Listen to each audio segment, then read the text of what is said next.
好，俄乌战争快变两韩战争了嘛？因为除了北韩加入之外，现在南韩也变成了乌克兰还特别拍影片的一个对象哦。我们先来看看，俄罗斯在11月份的时候呢，向乌克兰发射了350枚的飞弹，还有2500多架的攻击无人机哦。那也对于城市还有基础能源建设发动了多次大规模的空袭。乌军呢，在一夜之间就是损失了库斯克这边200多名的军人，还有装甲车。那金正恩也会晤了俄罗斯的防长，强调北韩会支持俄罗斯维护国家主权和领土完整哦。所以现在北韩跟俄罗斯这已经是到台面上来的这个相互力挺啊，这个同一战线了。那所以乌克兰也拉着这个南韩也要加入。乌克兰的军队呢，他们说摧毁了北韩的飞弹，这个火鸟4还有这个什么震撼的画面公布出来，就说我们就算北韩来，我们也不害怕。他们在哈尔科夫这边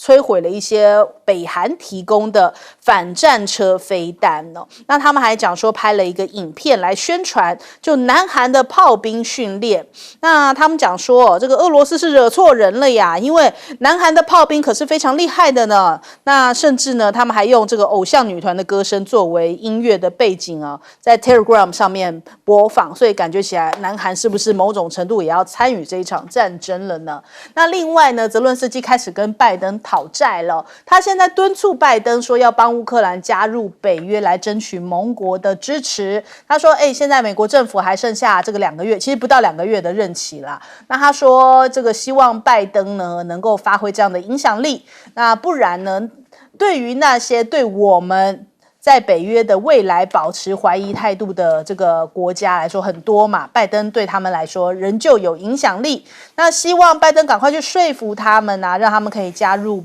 北约哦。但是有办法吗？我们来看看他们现在乌克兰另外还提出了一个停战条件。那这个乌克兰加入北约的愿望，俄罗斯回应啦，他说这说明乌方就是想要继续打仗而不是结束战争。你说的停战条件是加入北约的话，那恐怕俄罗斯是不会接受这个想法的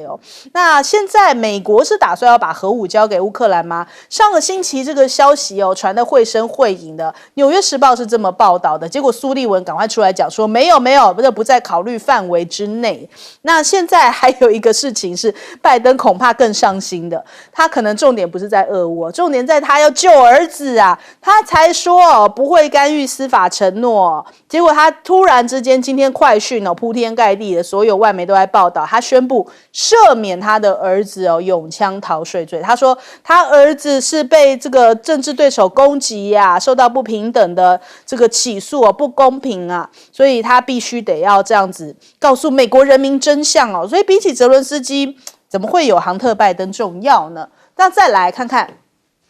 普丁现在下马威，明年要增加25%的军费，批准了2025到2027俄罗斯的国家预算这也是后苏联时代最保密的预算。那其中1/3的这个开支是不向公众公开，但可以知道的是，这个军费是增加了这个25%之多那美国当然最近是不是因为自己也没有钱去援助这个乌克兰了，所以干脆用一种经贸上面、经济上面的来掐住俄罗斯的方式呢？因为他们说，根据报道，从11月21号，美国制裁包含了俄罗斯天然气工业银行在内50家俄罗斯银行。现在卢布对美元真的传出重贬的消息已经贬了9%，今年以来已经重贬了20%左右所以现在俄罗斯的央行也开始出手干预。普京讲说，这个其实卢布的大幅波动只是受到预算支付还有季节性变化影响。他说都掌握状况无需过度恐慌因为他们其实也有卢布铁娘子嘛，这之前我们节目上面也有介绍过，卢布铁娘子怎么样这个带领着俄罗斯度过这一波的美国的制裁，在俄乌战争以来所以现在看起来美国要再发动一波这样子的一个可能是这个经贸战，那是不是也可以顺利过关呢？那我们另外看一下这个克宫的发言人佩斯科夫，他说不会对于一般俄罗斯公民造成打击因为他们领的工资就是卢布所以卢布在自己国家里面用还是卢布，所以他说没有什么太大影响。反正现在跟外界的往来也比较少了嘛。那我们来问一下亮哥怎么看？我觉得拜登啊，也不给真的招啦啊，真的招就是多提供武器给乌克兰嘛。结果那个陆军战术导弹，我们说那个 ATACMS， 他只提供50枚啊，因为那1枚要$100万那英国、法国不是提供暴风之影吗？对，那个1枚要77万英镑，哦，他只提供30枚，都不多啊。结果乌克兰昨天竟然一下就打掉10枚，结果你看拜登没招了，结果突然之间去限制俄罗斯石油银行，就不准他做交易SWIFT 就给他堵住了。那另外还有什么50几家中小企业银行，那个都是比较不重要，最重要就是这家石油银行。我跟你讲，拜登这个已经完全不遵守当初跟欧洲的默契了。就是当初他 SWIFT 然后限制所有的金融交易，就只有这一家例外。因为欧洲还是有很多国家在跟俄罗斯交易嘛，所以拜登等于就是没招了哈。那突然之间就是把局都翻桌了啦，你知道吗？就翻桌了。那有人就说你是不是这样？是不是给川普筹码，还是弄了一个坑啊？那结果现在就欧洲要跟俄罗斯做交易就卡住了嘛。卢布暴跌到$1比110啊。这个已经回到那个2年前刚打那个时候，对不对？所以那个时候当然还有更低点了，有到135了。可是俄罗斯跟那个美金对卢布已经长期稳定在80几，瞬间变成110啊。就那个逼得俄罗斯要关闭外汇市场，这样所以女行长赶快来啊！有没有招啊？不，我的意思是说你这个战争已经打到尾声了结果你突然之间又给你搞金融战，这个简直是匪夷所思了。因为这个对俄罗斯的军事没有什么影响啊，因为它是用卢布付的他的军武都自己做的。对，它是让你跟欧洲。你会拿不到欧元等于这个意思就是这样那我觉得这个就是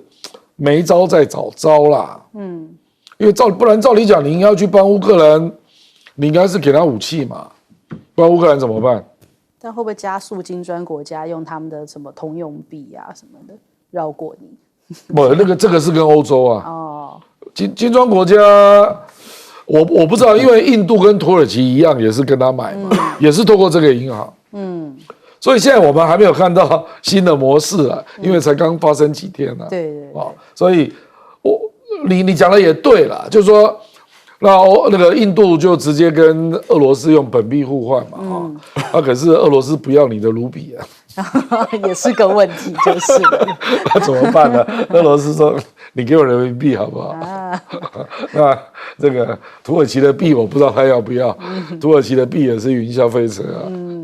所以我真的觉得拜登真的是临去秋波我是觉得弄了一个大乱局了。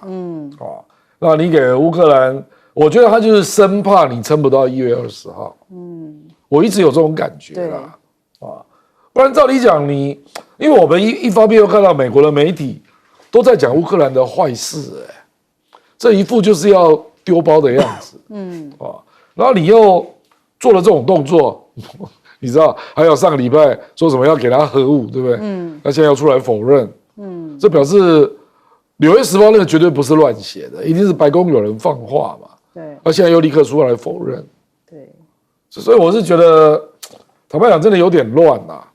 就说拜登你也拿不出方法，那你又不像川普这样说你就直接促谈了，对不对？现在就变成这样，所以乌克兰人很辛苦了。是，对，就是这样。我们也要看到乌克兰的这个教训今日乌克兰，明日台湾。我们来问一下大使。像这个朝鲜半岛的情势本来在这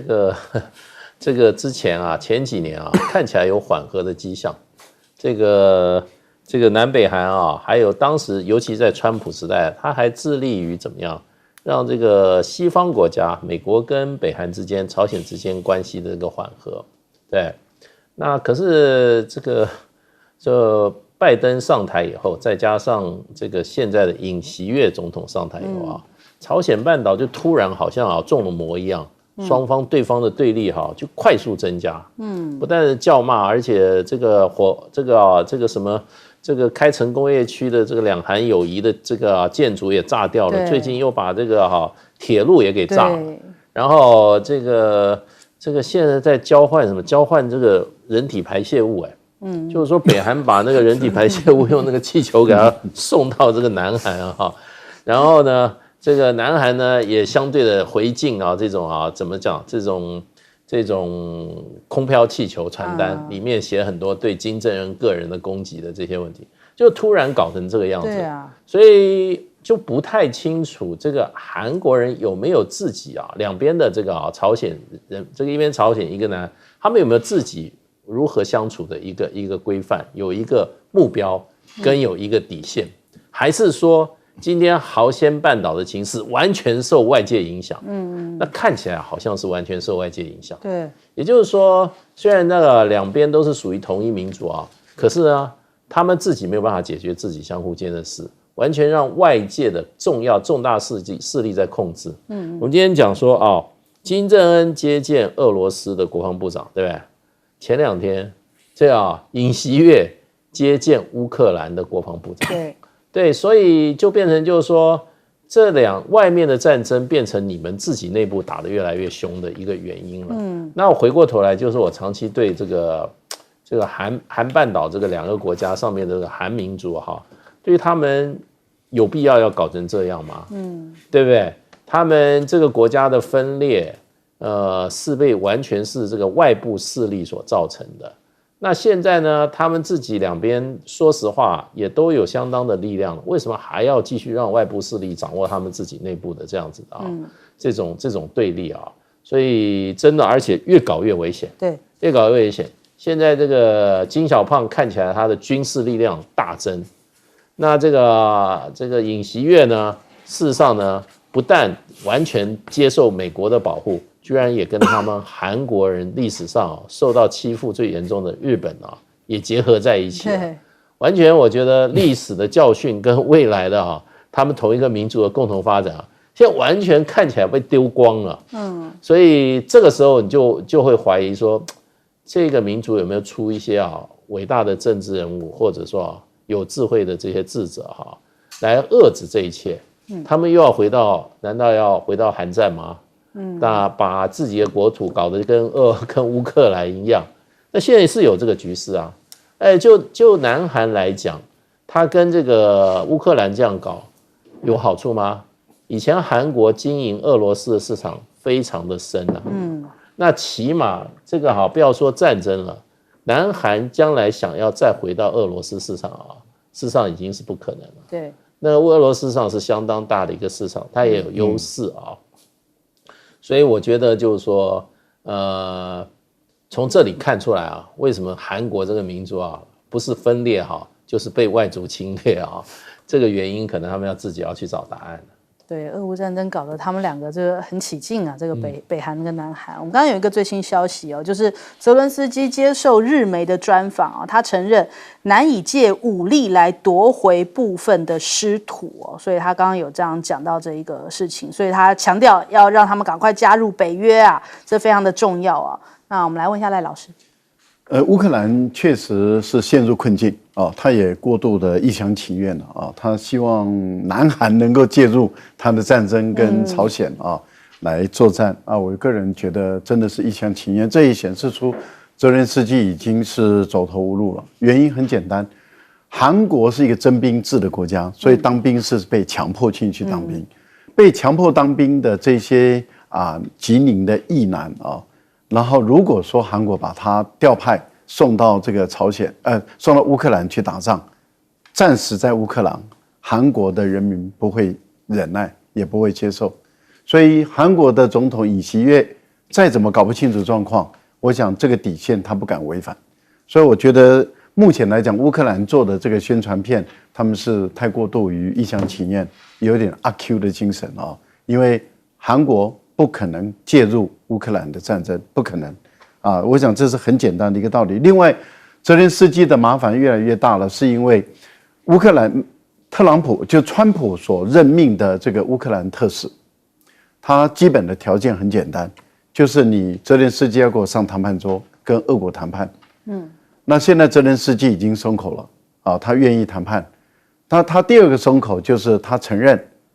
什么呢？他承认过去他所谓的胜利计划跟用武力的方法打败俄罗斯、收回所有包括克里米亚半岛的失土的可能性没有了。那因此他现在改口说未来要用外交手段取回他所沦陷的，从他手中丢掉的20%以上的失土，你觉得有可能吗？用外交手段夺回、取回，这个简直是忽悠下台阶嘛！这个简直是在玩这个话术，简直是可笑至极。接着他话锋一转，他说啊，但是我必须要有担保，要我承认以现有我失去的土地作为停战的一个条件的话，要有担保。这个担保就是让我马上加入北约。连欧盟的刚刚上台的这个理事会主席以及他的最高的外交专员都说不可能吧，我们欧洲的很多国家都不会同意了，而他要采用共识决哦。那川普怎么可能会让你加入北约？不可能的情形下，所以你很明显的看到泽连斯基他真的是处在一个两难的困局，他根本走不出来了。另外，我觉得拜登搞了一个历史上最恶劣的先例，而且他把整个美国的司法体系透过总统的特权都摧毁了。怎么可以特赦自己的儿子？他特赦自己的儿子之后，就给川普一个合理的一个做法了，特赦那么冲撞国会的那些暴徒。那些暴徒是被判刑的，还有特赦自己，哎，还可以特赦自己。可是他连特赦自己，美国的宪法学者都认为这是违宪呢。川普最近把他亲家也派到法国当大使了，所以你可以看到美国的政治简直是腐败混乱，糟蹋到我们觉得瞠目结舌啊，厉害的伟大的国家，太伟大了。好，我们先休息一下，广告之后马上回来。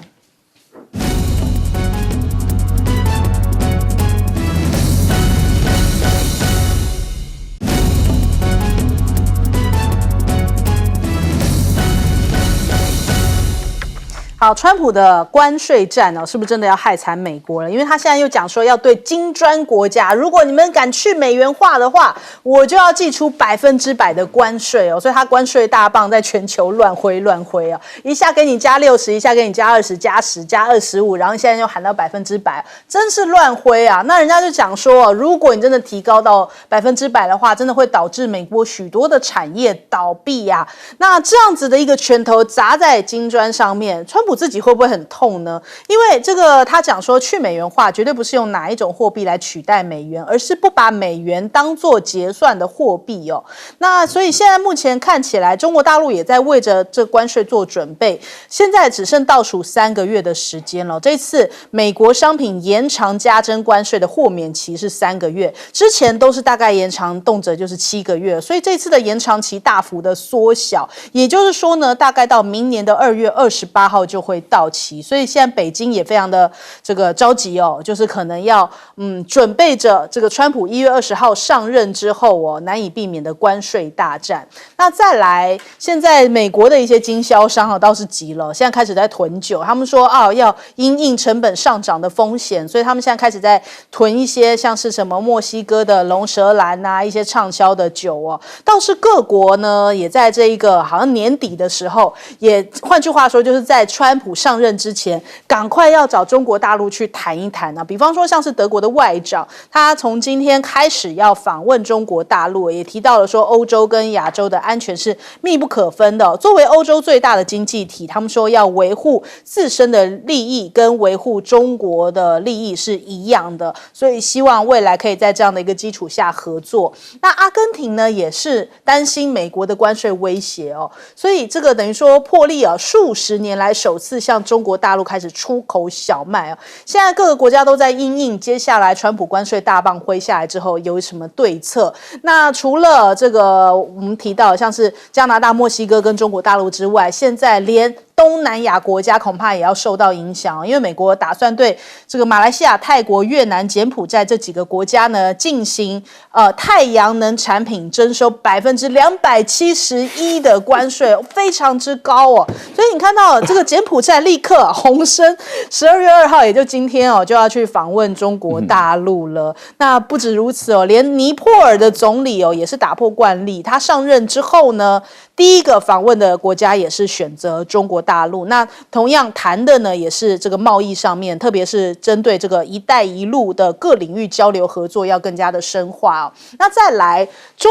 东，看起来我们昨天也有提到说，这个中东啊，好像现在不需要美国的安全协助啊，因为跟中国大陆的关系是越走越紧密哦。现在他们有一个最新的这个沙特阿拉伯的地铁通车了，在利雅得这边，他们现在有了一个地铁，第一阶段3条地铁一口气的通车，那这是耗资了225亿美元，是全球造价最奢华的地铁哦。那接下来其实我们看这个7号线的地铁设计跟这个招标，其实呢也有中国中车参与招标，预计在2025的3月要开标。那其实很多的这个中国大陆的这个基建的建设，也是造就了这一波沙特阿拉伯的一个等于说大跨步的这个进展。那现在他们有一个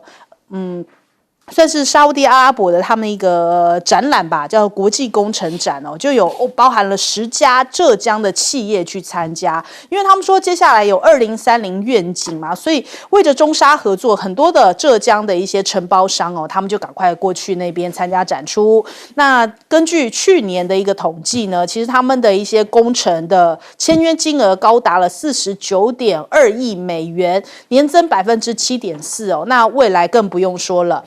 就是年增哦，大概都有8%左右。不过呢，你看到中沙的关系越来越近哦，倒是美国川普派出亲家公在上线哦，这次是次女的公公哦，要担任中东的高级顾问。我们刚才讲完，他派了长女的这个公公啊去到法国嘛，现在次女的公公去中东，很妙啦，就是有心要经营吗？我们来问一下亮哥。而且一堆内阁的重要成员都出自佛罗里达，可能都常去他的海湖山庄吃饭的人。接下来美国政治很妙，而且都是明目张胆啊，都不怕任何人议论啊。对啊，美国真是民主灯塔啊。我觉得川普啊，真的有很多话都是随口说了啊，比如说金砖没有金砖币啊，现在是要扩大本币互换嘛，这样叫挑战美元哦。本币互换在所有的国家早就有了，现在只是大家觉得说要增加使用的额度啊。我觉得他有很多议题真的没有进入状况，比如说我再举例啊，我们知道川普希望大量采页岩油嘛，要让油价下跌，对不对？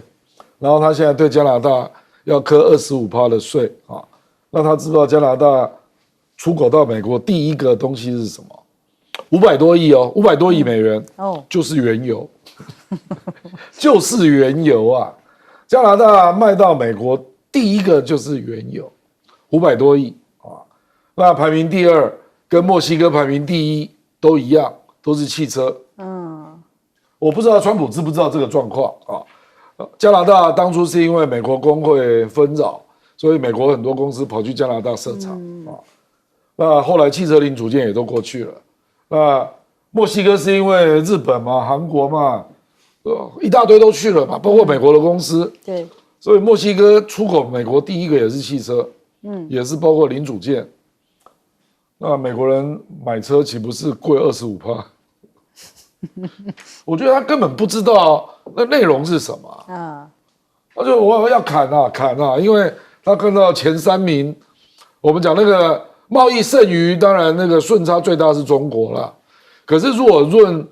出口到美国，那第1名是墨西哥。中国大陆为什么贸易顺差会最大？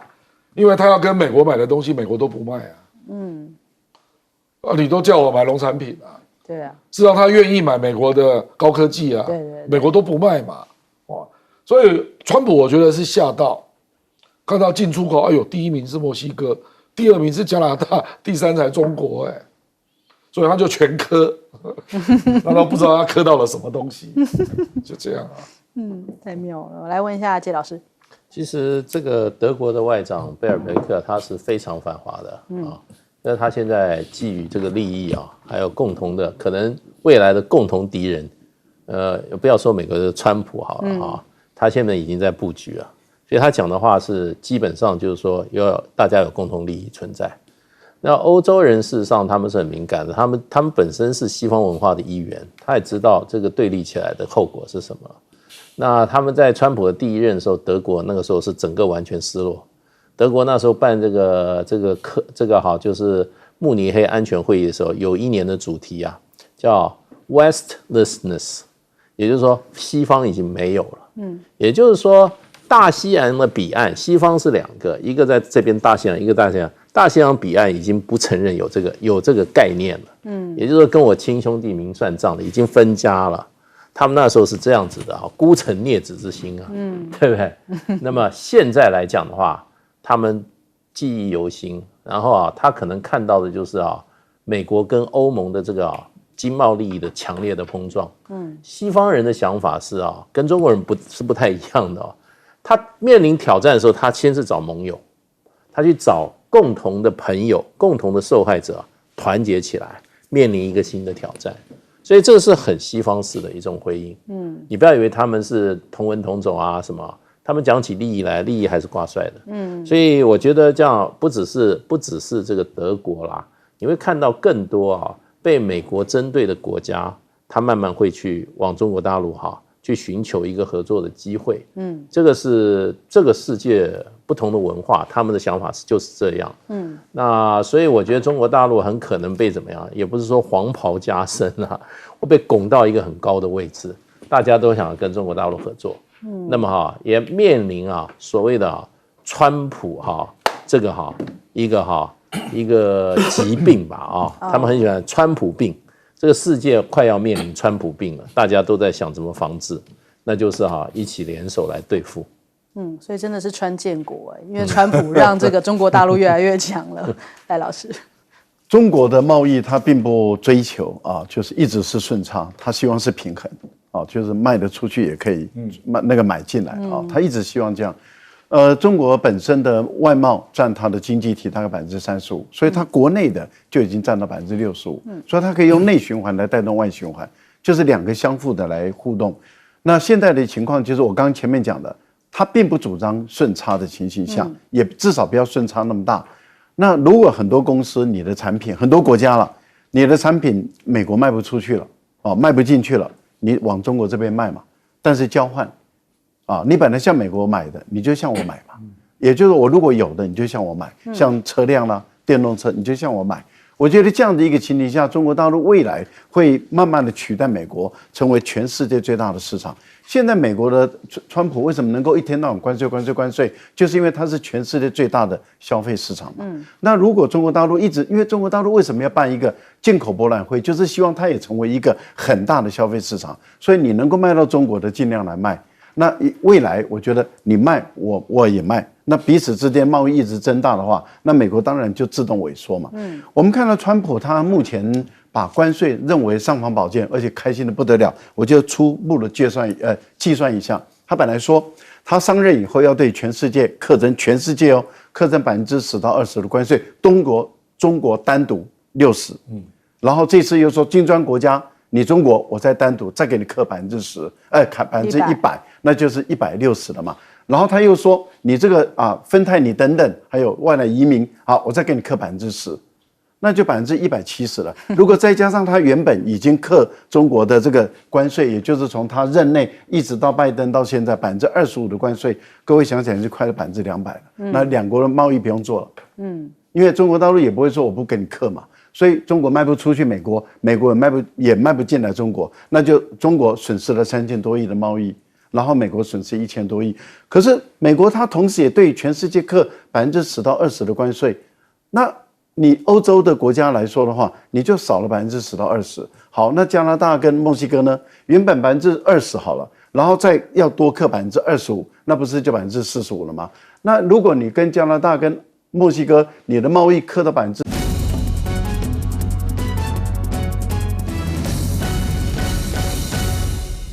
欢迎收看《新闻大白话》，我是主持人翟轩，马上欢迎一下这个阶段加入我们讨论来宾，前大时间问集，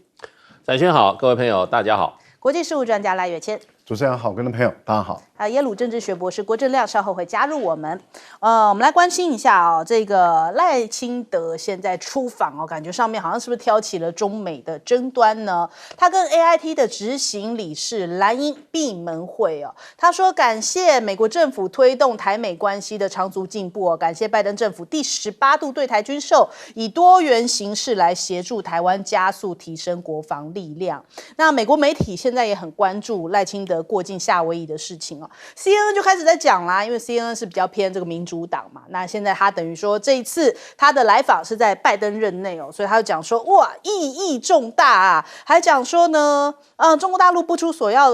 料的这个反应激烈。那这一次赖清德过境正值美国政府的交接期，意涵重大，经过深思熟虑哦，是计划好的一个举动。那学者就讲说，这其实也展现出来台湾的重要性哦。这一次呢，这个夏威夷的州长葛林也跟赖清德碰面了。那他说，这个是凸显夏威夷与台湾在坚韧和合作上的共同价值。葛莱伊怎么看呢？他说，赖清德这一次太平洋之行是向各国展示出来台湾的重要性的一个机会哦所以这个赖清德的这个出访，所以看起来美国也是卖力的在讲说多重要，这个是展现台湾的一个重要性。那我们对比一下哦，现在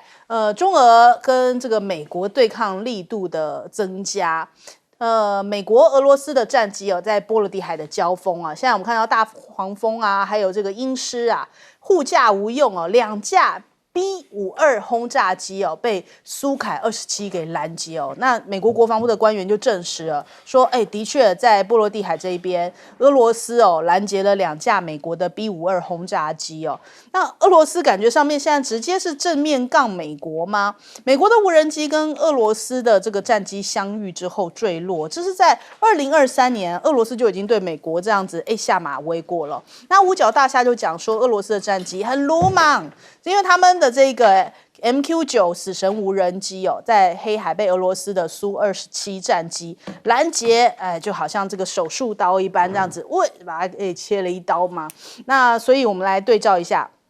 现在中俄又展开了新的联合战巡，那他们的讲法呢，就是讲说这个是不针对第三方哦。中国大陆的国防部讲说，其实这是年度合作计划内的例行项目，不针对第三方。那当前国际跟这个地缘政治的局势是没有关系的，就是你美国怎么说我就学你怎么讲嘛。我们也可以演习啊，为什么不行啊？我们也可以用你这个方式啊。明明这个美国、日本韩国每次都是有针对性，但是都讲说我们没有针对第三方。那中俄当然就是学你回应一下嘛。那再来看看，现在中俄连这个天然气的管线也全线这个贯通了4亿人会因此受惠。他们其实这个东线的天然气管道呢，已经实现了全线贯通，就从这个黑龙江啊，然后一路天津啊、山东到江苏那未来可以向这个大陆的东3省，然后京津冀还有长三角这3个地区来供应稳定的天然气，那大概是380立方米可以满足1.3亿户个城市家庭1年的用气需求，然后可以惠及沿线的4亿人口。那大陆对台，你现在看到这个《华尔街日报》又讲起来，讲说，这个中俄现在正在研究应对西方的制裁，因为主要就是中国大陆一直在关注着，就是俄乌战争发生之后呢，西方会怎么样去制裁俄罗斯，他们要学习来降低这个冲击之道啊，来因应台海如果发生冲突的话，要促使美国以及这个盟邦对于中国大陆如果祭出类似的惩罚时候，他们要怎么样来做回应哦？那其实这个比较让大家觉得很奇怪，因为俄罗斯跟中国大陆是同一个量级可以比较的嘛？光是 GDP 的排名，或者是它在国际全球上面的经济实力来说，俄罗斯跟中国大陆并不是同一个量级哦。但是他们反正就是要这么讲。那我们来看看啊，中国大陆它其实拥有全世界最多3.3兆美元的外汇存底哦，大概是台币107兆元。那如果呢两岸发生了冲突的话，这个天文数字资产被冻结，他说对于中国来说是一个毁灭性的灾难呐。那真的有这件事情吗？他这报道里面是这样子讲啦，但是如果真的需要参考的话，我们刚刚讲到说中俄其实不是同一个量级，如果真的就是不管怎么样不是同一个量级也可以参考的话，那北韩伊朗不是更可以参考吗？北韩伊朗被美国制裁那么久，不是更应该作为前辈来参考吗？那所以再来我们看一下，从未见过世界如此危险，谁发出这个警讯呢？是英国的军情6处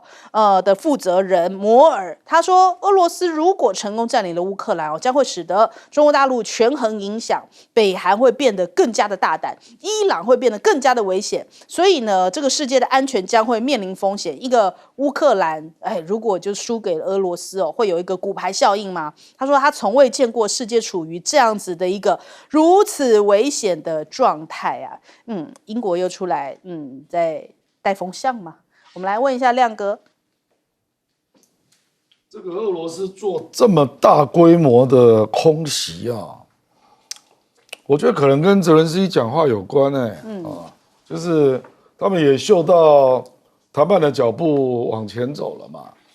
所以在坐上谈判桌之前能占多少就算多少，我觉得会有这种想法啦。所以搞不好未来红军城啊等等，顿巴斯的作战，还有库斯克把你赶走，我认为恐怕都会加快脚步了啊。不过我刚刚看到那个俄罗斯那个 Sputnik 那个新闻啊，俄罗斯已经公开，他登了泽伦斯基一个新闻了，说泽伦斯基特别表示啊，说如果要以现有的领土来作为参加北约的条件，他绝对拒绝。你看嘛，我就跟你讲说，这个一定是一个问题。因为他坚持要以1991年那个时候国际承认的乌克兰的边界为边界嘛，所以就是说，我参加北约，可是俄罗斯占领的土地，包括克里米亚跟顿巴斯，我是不承认的。可是你这个条件，坦白讲，北约就刚好没有办法审查，因为你就等于是有主权争议的国家嘛。那有主权争议国家，北约怎么审入会？这个我坦白说，以前确实有过西德模式啦。乌克兰现在就在想象，它是不是可以比照西德模式？可是我们必须知道因为当年西德他也说他代表全德国嘛，可是实际上占有了只有西德，那他照样参加北约那北约只有保证西德那一边可是坦白说啦，西德跟东德并没有真的在交战而且那个时候还没有这一条，是后来还加了，就是后来为什么会加呢？因为这巴尔干半岛东欧就乱了嘛，所以你看那个塞尔维亚啦、科索沃啦，还有应该叫黑山吧他们都不能参加北约，都有争议。对，就是还在交战，有主权争议，那互相那个边界说不清楚所以我坦白讲，泽连斯基昨天提的那个 offer 事实上就是他的叫价啦，可是实际上执行起来的时候，我认为不止俄罗斯不同意连北约都没有办法同意。对，所以，可是坦白讲还是有它的意义啦，就是说这个是乌克兰的领导人第一次提出方案，而且是已经被占领的地区，我就暂时不去讨了啦，我就暂时不处理了可是即使这样，恐怕还不符合条件所以我觉得这个就很悲惨就是你可以想象嘛，因为我就说这个，我想注意一下这个礼拜看欧洲各国啦、美国会怎么反应那结果泽伦斯基自己跳出来讲了，说如果以现有的这个占领的实际领土为边界，那我们自己不会同意的啦这个那怎么办呢？这个又跳，所以我说又陷入新的僵局了。那这个坦白讲就是乌克兰很困难的问题了，因为你去想一想嘛，这个最近新闻出来都对他很不利说累计到现在前线有20万逃兵，对不对？然后有52%的乌克兰的民众，即使割让领土也希望停火。然后乌克兰政府的老百姓的支持度现在跌到28%，只剩下28%。然后有60%的乌克兰民众希望泽伦斯基不要再做了，因为他到现在都还没改选。对。所以你去想一想这个状况，所以我觉得川普一上来就是明年1月20号恐怕会下重手。就逼你就是认了啦。那这我觉得蛮悲惨的。好，来请教介老师。赖清德过境夏威夷到目前为止是我看过所有这个我们这个总统过境美国规格最低的一次，没有再低的了，我想不起来了。那这个跟这个理事什么执行理事举行会谈，这个有一点层级不对对，你今天赖清德的身份怎么跟这样子的一个人对谈呢？第一个AIT 在美国不是政府公家机构，它是个民间团体。然后呢，他的主席又什么产假又不出来，2次不出来了，一次他妹妹结婚也不出来，碰到赖清德就不出来。那这次已经跑到夏威夷了，他也不去。那派这个理事，你跟他举行什么对话？我觉得这种真的应该林佳龙应该考虑一下，这种就不要举行了。这种你这种做法实在是，我觉得你把这个规格拉低以后将来人家就比照这个规格。我们外交的事情很讲究开先例，这个先例一开，你将来你就没有拒绝的理由了。所以我觉得他这次去这个夏威夷接受了这么多的这种开先例的事情我觉得将来他也很难再拉高了，还要搞清楚，因为这个林佳龙他们这些人现在都是一群外行对，这个出访外交最怕开先例。那另外一方面，我本来在猜这个我们先不要讲说他美国本土不能去了，跑到夏威夷我在想这一次大概美国看有没有2个标准，看怎么看。第一个是不是从头到尾不让他在美国的土地上发表任何公开的讲话？现在目前为止好像没有看到赖清德出来讲话，从头到尾没有。第二个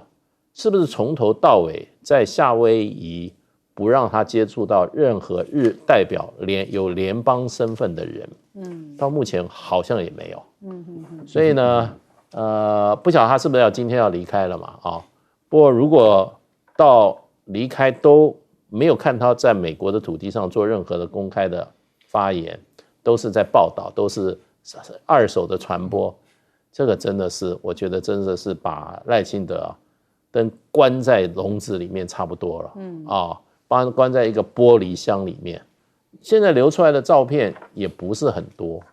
那你说这个你什么都让夏威夷的州长出来夏威夷的州的有关的人员出来，怎么讲呢？表达意见的话，他们只是一个州层级的。对，那你赖清德，你是不是也是以州的一个官员身份跟他们见面呢？这个就不好了嘛。昨天晚上那个乔宴，背后，因为蔡英文2017年去过，背后以前蔡英文去，还有中华民国台湾，昨天赖清德连那个都没有。这个我跟你讲这个每一个场景，从布置，你跟什么人见面，你能做这个还不能做这个，全部都是事先完全安排好的，而且都是得到你的同意的。你如果乔宴你后面这些任何这种装饰的话，那也是事先美方定出来的限制。所以这一次我觉得是我所记忆到的这个总统过境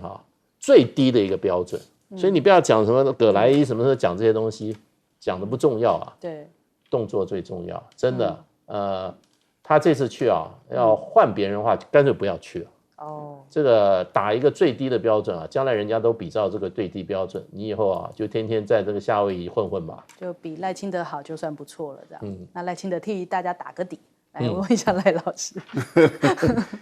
我觉得这个是很简单一个道理了哈。过境夏威夷跟关岛，跟过境纽约跟这个旧金山不是同一个档次了。我想这个是台湾的普遍的民众也都能够分辨得出来。到纽约、到旧金山跟到夏威夷到关岛，这不一样。所以葛莱仪是言过其实有一点点是在过度的吹捧这个赖清德的意思这样不太好一个美国的一个学者。他自己也承认拿过民进党所赞助的民进党所控制的政府赞助的这个基金会的这个钱他拿过这个钱，他自己承认了所以我想这个拿了钱就当然要说好话嘛，这个大家都可以理解那但是问题就在于对于一个研究学者来说的话，那这样的话就言过其实，就有损于他的研究能量那也台湾的民众的信任度也会下降。我想这个也是理所当然的事。美国的 B-52战略轰炸机，它的遭到俄罗斯的战斗机还有它的护航的战斗机跟俄罗斯交手，然后被驱赶走。这个已经显示出就是美国的这种霸权它已经不再存在了。它不但在东海在太平洋，它不但在这个欧洲的部分里面，它现在目前来说，其实大国对于美国也都是直接的较量了那谁都不怕谁。我觉得目前美国跟日本想操作台独，搞得台湾有事，然后美国就把菲律宾拖下水，就在菲律宾建了9个军事基地，然后看起来好像是要给中国大陆施加压力，然后在这个琉球群岛的这些小岛建了一堆军事基地，现在想把这个海马斯、把这个中程导弹都部署在内。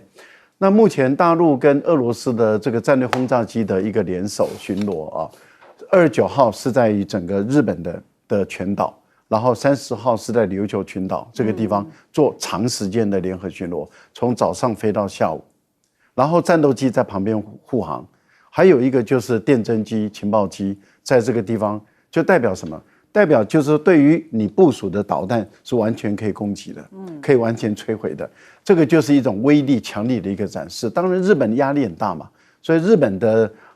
自卫队才会保安厅才会说，哎呀，这个是中国大陆的一个威力展示。这个当然就是告诉你，美国、日本你部署的这个导弹其实功能也不大，因为中国大陆是完全有办法把你整个基地摧毁。我个人倒认为说，你说欧洲或是美国说重视台湾，会重视到说你搞独立的时候他敢介入吗？我倒觉得他们没有